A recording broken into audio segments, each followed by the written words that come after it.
Welcome back to Fan Talk. We're going to be doing a little review on old Rambo. Rambo. Last Blood. Or First Blood Part 5. Yes. Let's jump into it. First things first, spoilers. We're going to talk a lot of plot here. We're going to kind of talk a little bit about what happens. So if you haven't seen the film, we're going to give a lot away. So I wouldn't watch this. I'd come back and watch it after you see the movie. Or if you just don't care, like me, Simon can sit there and I can call him and he can tell me he watched a movie. And I'll be like, tell me all about it. I'll still go watch it. I'm that guy. I don't get... If it's like something like, Bruce Willis is dead. Don't tell me that. Yeah, it's like a major... but usually, changes the whole meaning of the movie. Usually I'm like, you can just tell me. I'll watch it later. But, so, without further ado, John Rambo Last Blood. A couple of basic things so far, just for, I like to have these reviews be more than just like an actual critical review. I actually have some information for people that are interested in watching it. Don't take your kids. This is an R-rated movie. Definitely R-rated. A heavy R. Heavy R. Lots of extreme violence, extreme sexual content. Not as far as like nudity and whatnot, but... The graphicness of showing prostitutes yes. and sex trafficking. Yes. That's, not like a... and this is like gruesome kind of like showing of sexual content, not a actual romantic sexual content. No, exactly. Style. Yeah. So and even that was murderous. Yeah. So we find old John Rambo.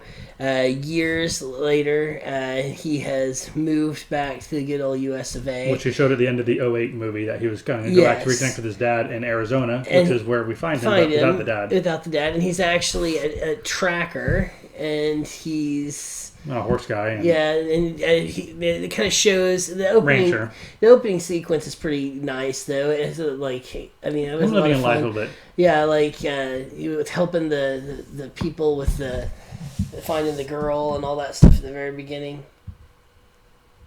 I actually... Oh, okay, you got me on here because I was late to the theater. Oh, I walked in about 3 minutes. I was like, why are you looking at me like crazy? Okay, sorry. I walked in about slightly late, like 3 minutes late. At the very beginning, he's like, there's some people that are lost, and he's like helping, and the lady is...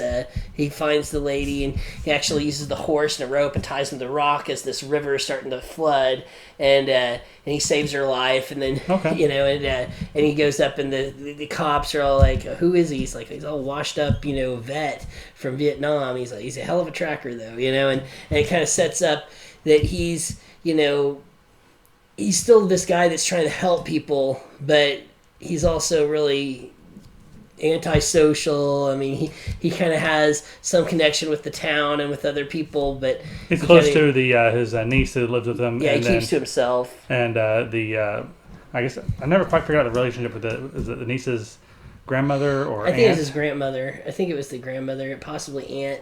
But I never quite got that relationship figured out. Yeah. Maybe I missed it on the Spanish subtitles.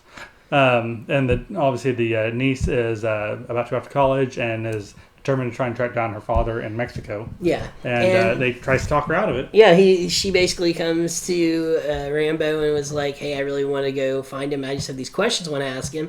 And he's like, don't do it.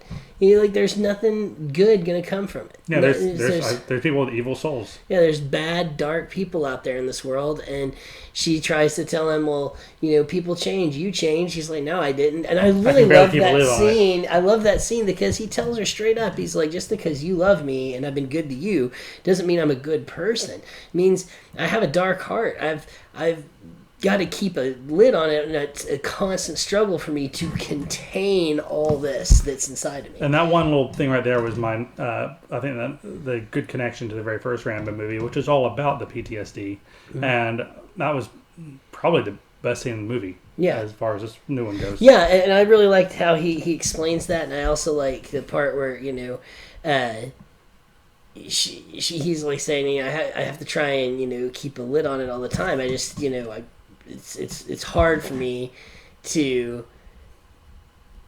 keep all that bottled up, and she's like, well, blah blah, and he's like, if you gotta go No, he's Go later. He's like, yeah. Get some time, get used to the world. Get used to the world. Go out and she's like, okay, and then she goes. She's like, I remember the thing I also liked is when she's like, well, when you were 17, you left and nobody stopped you, and he's like, I wish they had. Yeah. I wish they had, and that's what I'm trying to help you. Is like, if somebody would have stopped me, I wouldn't have become this man. I'd have become a different man, and that was what he was trying to bestow that wisdom upon her. As a father, as a daughter, I really kind of appreciated that whole scene. I thought that scene, you're right, was probably the best acting and the best part of the movie.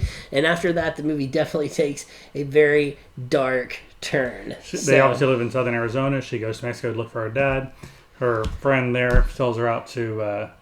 the dad really doesn't even factor into the storyline other than being the reason for her to go there. Yeah, the dad doesn't even factor the storyline. She shows up and he's a horrible human being, and he doesn't slap her or anything. He just says, I don't care. Yeah, he lets her know that too. He's like, I didn't care about you. I didn't love you. So I left, and then her friend, basically sells her into sexual slavery, in which she is kidnapped. And, by a local cartel, and put into work at a local whorehouse, and drugged up. Yeah, and John goes to find her and tracks her down because that's what he does. Yeah, and the cartel, he walks into a very bad situation. Yeah, he walked into a really bad situation. He's lucky that he walked out of it at all. Yeah, I mean, I thought he would have more sense than to allow himself to be into that situation or to be detected. Yeah. I thought that was a little sloppy on his part. That was kind of a sloppy part of the film. I felt like it was not... There's also no reason for the cartel to let him live. Yeah. I like the fact that they took his ID, so they knew... The second they took his ID, I'm like, that's why they're going to go to his house at the end of the movie. I was like, well, that at least explains that. Yeah. He does... he gets beat up pretty good. A good local person takes him in, helps him healed up, and then tells him where the whorehouse is for him to. Then at that point, he does right. He breaks in and takes care of things, gets his niece back, and gets her in the car and drives off. She's this is another problem I had. If I had somebody in my car that I knew was on the verge of overdosing, I would take them to a local hospital. Straight to the hospital. Not try to drive across the desert into another country to go home. Yeah, and that bothered me, and it also bothered me that let's rewind for a second. As soon as they find out about the girl, like the first thing they do is they go, and that scene, it was rough. Because, I mean, it's like they go and deliberately do horrible, horrible things to her because her, guardian came to try and rescue her. Yeah. And again, I think cartel people are bad people. On another note, I mean, people have kids and stuff. You think at some time there might be some humanity to people, but there really was nothing here. And then it was a scene that, I don't know. It was cut into their. I think marking up your property at that point. Yeah. That you're trying to make money off of is just a bad business decision, even if this is all about business. Yeah. And there's a lot of the things in that I did feel realistic, and also these two brothers that ran this cartel are completely cardboard cut out, one note bad guys. There's no development at all other than they're evil. Yeah, just evil people. But yeah, and then he doesn't take her to the hospital. He just tries to get her home, and then she dies in the car, which, that was another thing. It was like, at this point, it's like they've had her kidnapped, they've had her beaten, she's been, drugged, raped, and mutilated, and it's like, and you're a killer too? It's like, goodness. It did nothing extra to the plot, in my opinion. It didn't. Because the cartel would have still come after him. Mm-hmm. He still would have gotten, done the revenge and, the whole thing, but it did not change the plot, her dying. No, all it did was it created a more darker character for him, in the fact that he has had no one, that is still around for him, to remain somewhat human for. Yeah. So it's like there's no reason left for him to stay human, to be human, to work towards being a human at all. But, so he gets back home. And he sets up Home Alone in his house. Yes, he basically knows that they're going to be coming for him. He sets up the Saw him. version of Home Alone. Yes. And he waits for the drug cartel boys to come, and he cuts them all down. Yes, literally. This also movie, I think, has the most... tell me if I'm wrong, but is this the most dialogue that Rambo's ever had in a movie? Because it feels like he actually talks... In the first movie, he mumbles quite a bit. Here and there, like when he's talking to his CEO. But it's pretty quiet. It's usually him reacting and running around doing stuff. Second movie, I mean, it's the one actually in Vietnam, like, it's a big action movie. Third movie in Afghanistan, he's pretty quiet in the fourth one. This one felt like it had the most, like, character development or dialogue for him. And there was a lot of talking. In some other movies, like the First Blood, there's not a lot of dialogue from him. Period. That's the one I remember the most, too. That's why. Yeah, but the other ones there are. There's a lot of him, really talking in this one is just kind of building that character of how broken a man this guy is, you know, and how ticked off he is, know. But the movie goes into lots of, as you quoted, Saw-esque kills, lots of violence as far as how ingenious traps, how far he takes it to avenge this niece of his. Well, and also this one, they're coming onto his land to kill him. So yeah, I mean they definitely walked into they bit off more than they thought they could chew. Yeah. And I thought as far as like the big Rambo style action, it was in that last 15-20 minutes. Yeah, it was. The first part of the movie is very drama-filled and just kind of building up. And breaking into the brothel is like the most action of it. I'm not going to say any action star could have done almost the same things. Interesting to do with a hammer. But there's, you can imagine any major action star doing the same thing. But I've heard this movie being kind of called like a 2-bit knockoff of Taken without the, intelligence behind the plot and everything. I was like, okay, I see the similarities. One is more successful than the other in getting the girl back. Yeah. And then finally, I'm sure we'll probably have other things to talk about with this, but politics has really come into this movie quite a bit. Yeah. And people saying that this is a call out to MAGA fans, like Mexicans and rapists and murderers, and this is about America first and American hero conquering these third world scum, and it's like just calling out to this whole current kind of political climate of outside of things. And my thought on that is, having seen this movie, there is no direct politics in this one way or the other about that. This is pure and simple an action movie. Yeah. And maybe a bit of going a bit more of an 80s vein to it. And it has bad guys. It doesn't really matter, in my opinion, the nationality of the bad guys, because he lives in southern Arizona. It makes sense that it's not going to be a Chinese triad. Right. So, Mexican cartel a couple miles to the south makes sense. Mm-hmm. It's not about Mexican society in general. It's not saying all citizens are bad. It's just these people. You watch Goodfellas, the mafia is bad. You didn't say all Italian Americans are bad. If anything, it says, hey, drug cartels and human trafficking is evil and bad. And those people can be shot. How can anybody turn that into anything else? It's absolute hogwash. Absolute hogwash. That's all I'm going to say. Anybody tries to bring politics into a lot of these films, it's like I've said before in the past, I feel like too many people try and make it there when there isn't, because everything has to be so polarized. It doesn't. This is a movie about drug cartels, bad guys doing bad things, and a good guy, kind of a good guy, he punishes them for their wicked ways. And that's it. That's all it is. And I think this goes on both sides of it. To the critics of the current administration,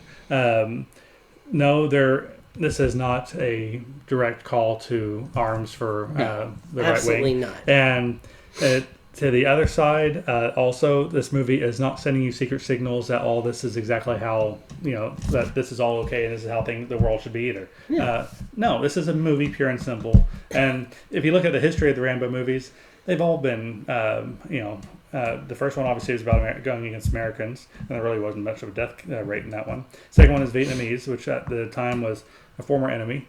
The third one was about Afghanistan, where Rambo's helping the Mujahideen, which becomes Al Qaeda and Taliban, right? And so it's very rough to watch nowadays in reverse after all that. The Rambo movies have never been PC, and it's never been about one ideological viewpoint or another. It's about a guy that can kill well and really rough out the situations. If any political view should be taken from this at all, it's about how war should be the last resort. Because it changes people. The war should be the last resort, and not because it's saying that it's not, but just saying that war in general is bad. It changes people fundamentally. It changes you. You cannot go into a war situation and be expected to do the things you're expected to do and it not change you. I don't care who you are. It happens. And you might still be a person who is, a normal guy like myself who can come back home and live and this, that, and the other. And then you might not. And it also depends on what war and how bad it is and where you're at and what you're doing. I mean, this character went through some really rough things and he was a broken man. And that's really what the story is about. It's a story about a man who cared about his country, who cared about the people that he served with. And just because the character is a soldier that cares about their country does not make them a spokesperson without their consent for a very political agenda. No, it means that's a normal person that cares for the country that was a soldier. Yeah, I mean, and the thing is like most soldiers, if you talk to them, we're all, faithful to our country. That doesn't mean we're necessarily faithful to our leaders.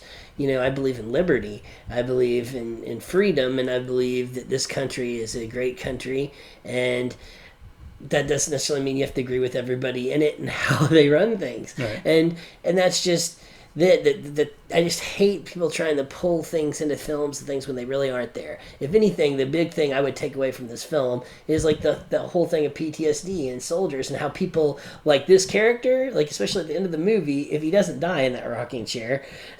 The post credit showed him riding off of the horse. Oh, okay. I got there late and you got left early. I left early. Okay. No, so yeah. But then this is a man who could really use some counseling. He needs like some. We're beyond that.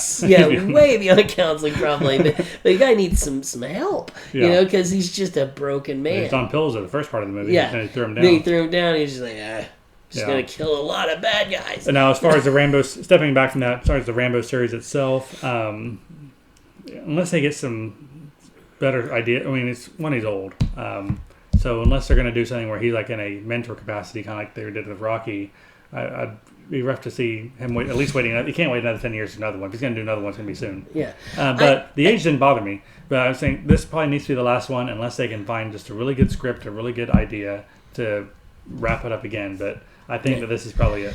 And then real quick, too, I'll say this. The overall movie, not fantastic. But if you like action movies and you like some gruesome drug dealers getting it stuck to them, this is the film for you. Yeah. As far as gratuitous violence, this is fine. As far as Rocky films go, this is the fifth. Rambo. Right? Rambo? Yeah, not Rocky. My bad. Rambo films go, it's the fifth. Uh-huh.